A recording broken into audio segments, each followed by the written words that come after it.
I love this question. How ready to go are bind and fly quads? Do they typically require tinkering around in Betaflight to get them to work? Yes, they do require tinkering around in Betaflight to get them to work.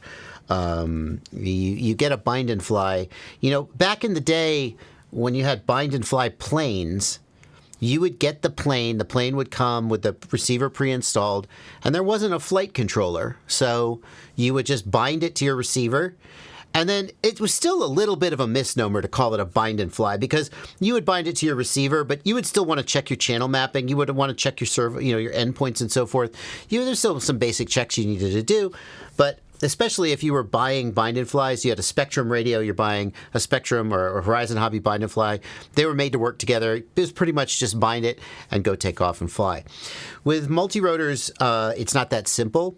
And the reason is that there's a whole lot more variables, right? It's not like you have a Spectrum radio, you have a Horizon Hobby plane, and they're made to work together. You just bind it and fly it, and you're good to go.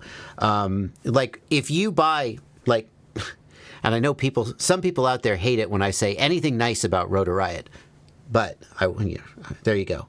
I'm going to be me. If you buy one of Rotor Riot's pre-builds and they send it to you with a controller, they know how the controller is set up. And if you buy another pre-build from them, it will be set up the same as your controller, and you can literally just bind it and fly it. But when you buy a bind and fly from iFlight, iFlight has no idea how your controller is set up, right? What's your channel mapping? What's your all the variables? How are your aux modes set up, right? Airplanes don't have aux modes. So because there's all these variables that the manufacturer can't possibly know about, you have to work that stuff out when you get a bind and fly. It's not truly just bind and fly. Bind and fly basically means it's completely assembled with a receiver installed, and you have to bind it and then finish the basic setup, and then you can fly it. What I want to do, if you're curious to hear more about this, is when's the last time I did a setup on a bind and fly? What if I just search for the word setup? No. I have to go back further. Like, you can see what I had to do. Yeah, here we go. Flywoo FlyLens 85 Betaflight setup. So this video, Flywoo FlyLens 85 Betaflight setup. This right here is the Flywoo.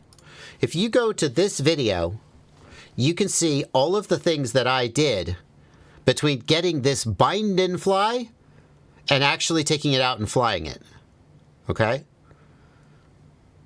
And it's an 18-minute video, so it goes faster when I'm not making a video. It's probably, for me, it's about 10 minutes of dicking around and then I can fly it, But, yeah, there's always going to be some dicking around unless you buy a completely, truly ready-to-fly model.